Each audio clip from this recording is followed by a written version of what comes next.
అమ్మోరు ఫిబ్రవరి 16 నుండి రాత్రి 7:30 మీ ఈటీవీలో.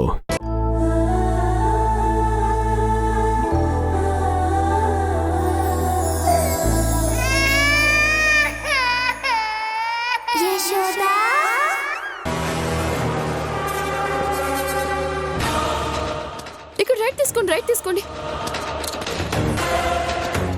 యశోద తప్పించుకుంది. ఎక్కడికి వెళ్ళాలో తెలుసా లేదా మేడం మీకు? అయ్యో, ఒక్క నిమిషం అన్నా, నన్ను కొంచెం ఆలోచించుకోనివ్వండి. ఇప్పుడు మళ్ళీ నేను తిరిగి మధుకర్ అన్నయ్య వాళ్ళ ఇంటికి వెళ్తే ఏం జరిగిందోనని ఇంట్లో అందరూ కంగారు పడతారు. ఇకపై నన్ను ఎప్పుడు ఎక్కడికి ఒంటరిగా పంపించరు. పైగా నేను అక్కడే ఉంటే వాళ్ళకి ఖచ్చితంగా ఊర్మిళ చేతిలో ప్రమాదం పొంచుకుని వస్తుంది. అలా అని హరి వాళ్ళ ఇంటికి కూడా నేను వెళ్ళలేను. ఇప్పుడు ఏం చేయాలి?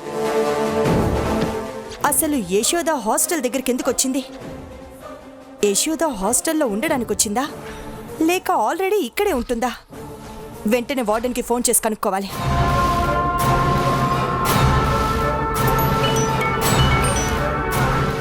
Hello madam. యశోద అనే అమ్మాయి మీ హాస్టల్లో ఏవైనా ఉందా? లేదు మేడం, ఇప్పటి వరకైతే లేదు. నిన్న ఒక అమ్మాయి వచ్చి ఈరోజు హాస్టల్లో జాయిన్ అవుతానని చెప్పింది. ఈరోజు జాయిన్ అవ్వాలి కానీ ఇంకా రాలేదు. ఎందుకు మేడం, ఏదైనా ప్రాబ్లమా? ఏం లేదులే, ఆ అమ్మాయి వస్తే నాకు చెప్పు. అలాగే మేడం.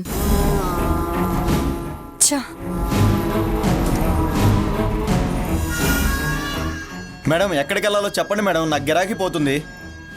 అన్నా, ఇక్కడ పక్కన ఏదైనా పార్క్ ఉంటే అక్కడ ఆపేసి అన్నా, నేను అక్కడ దిగుతాను. తర్వాత ఆలోచించుకుంటానులే ఎక్కడికి వెళ్ళాలో. అలాగే మేడం, ఇక్కడ పార్క్ దగ్గర ఆపుతానులే. అన్నా, ఫాస్ట్గా వెళ్ళండి.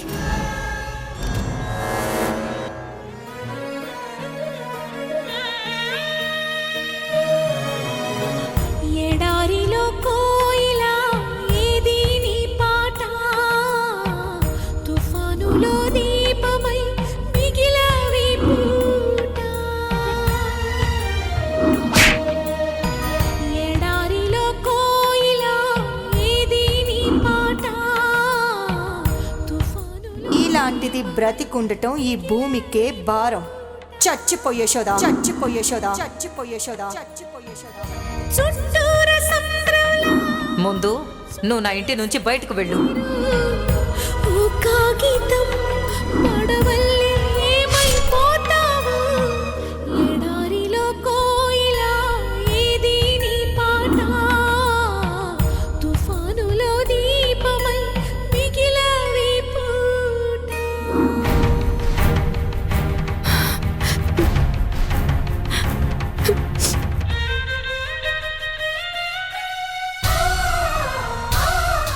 భగవంతుడా,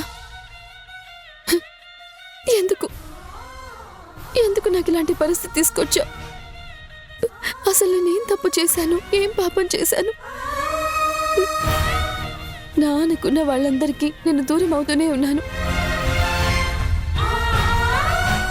ఒకప్పుడు అమ్మా నాన్న అనుకున్న వాళ్ళే ఇప్పుడు నా శత్రువులయ్యారు.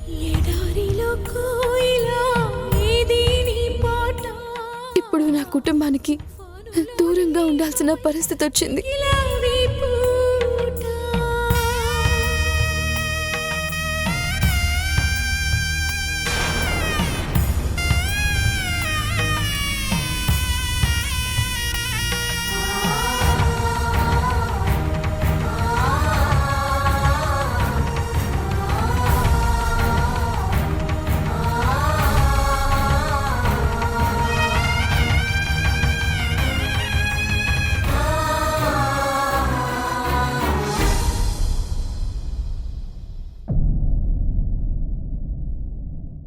యశోదా,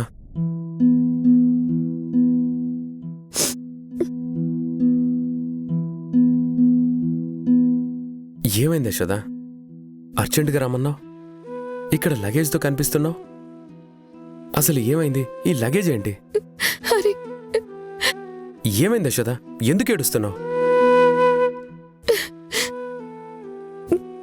హరి, నాకు ఊర్మిళ కనిపించింది.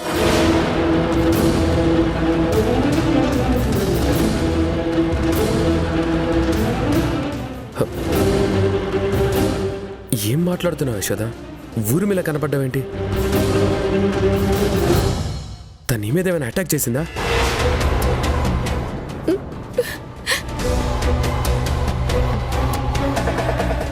నేను అన్నయ్య వాళ్ళకి ఎందుకు ప్రమాదమని హాస్టల్లో జాయిన్ అవుదామనుకొని కస్తూరి హాస్టల్కి వెళ్ళాను. అక్కడికి వెళ్ళేసరికి ఊర్మిళ అక్కడ వార్డెన్తో మాట్లాడుతోంది.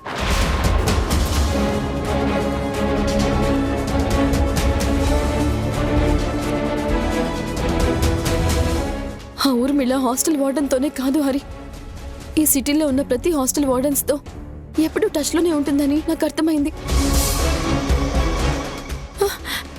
అసలు నాలాగా ఎన్ని వందల మంది, వేల మంది ఆడపిల్లల జీవితాలు నాశనం కాబోతున్నాయో తలుచుకుంటే అమ్మో భయం వేస్తుంది హరి.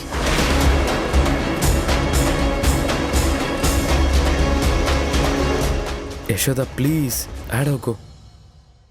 ఏడిస్తే నీ సమస్యకి పరిష్కారం దొరకదు. ఒక్క నిమిషం ఉండు.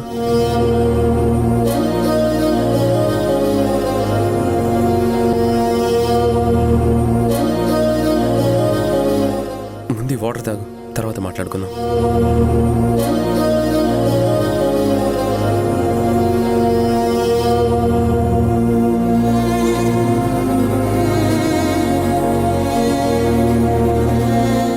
ఇప్పుడు చెప్పే యశోద. ఊర్మిళ నెట్వర్క్ చాలా పెద్దది హరి. తనకి నేను ఏ హాస్టల్కి వెళ్ళినా ఇట్టే తెలిసిపోతుంది. అంతేకాదు, నేను హాస్టల్కి వెళ్ళినప్పుడు నన్ను ఊర్మిళ చూసింది. వెంటనే నేను అక్కడి నుంచి పారిపోయి వచ్చేసాను. అందుకే యశోద నేను ఎక్కడికి పడితే అక్కడికి వెళ్ళొద్దని చెప్పేది. దేవుడి దయ వల్ల నువ్వు ఆ ఊర్మిళ దగ్గర నుంచి తప్పించుకొని వచ్చావు కాబట్టి సరిపోయింది. లేకపోతే ఏమై ఉండేది? అవును హరి, నువ్వు చెప్పింది నిజమే. కానీ ఇప్పుడు నేను మధుకర్ అన్నయ్య వాళ్ళ ఇంటికి తిరిగి వెళ్ళలేను. అలా వెళ్ళి వాళ్ళకి ప్రాబ్లం క్రియేట్ చేయలేను. హ. కాబట్టి ఇప్పుడు నేను ఎక్కడో చోట ఉండాలి. హాస్టల్లో ఉంటే మాత్రం ఖచ్చితంగా ఊర్మిళకి ఇన్ఫర్మేషన్ వెళ్ళిపోతుంది.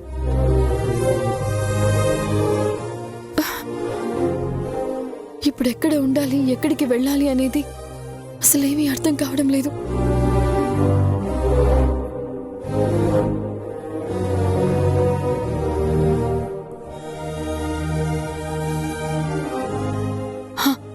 ఐడియా, నేను కుయిలీ వాళ్ళతో కలిసి వాళ్ళ గూడెంలో ఉంటాను.